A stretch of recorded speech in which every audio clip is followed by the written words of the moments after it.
نماز نور ہے۔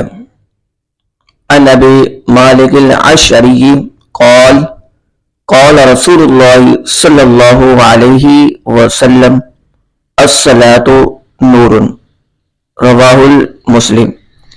نبی کریم صلی اللہ علیہ وسلم نے ارشاد فرمایا، نماز نور ہے۔ سمیع ذی وقار، انسان کی تخلیق کا مقصد عبادت خداوندی ہے، اور عبادات کی روح قرب الہی ہے۔ قرب الہی کے ذرائع میں سے اہم اور آسان ترین جو ذریعہ ہے وہ نماز ہے۔ اس سے بندے اور اس کے مالک کے درمیان رابطہ قائم ہوتا ہے۔ اس لیے اللہ رب العزت نے نماز کو فرض کیا تاکہ اس کے بندے قرب الہی کا راستہ پالے۔ اب بندے پر منحصر کہ وہ کس قدر راستہ طے کرتا ہے۔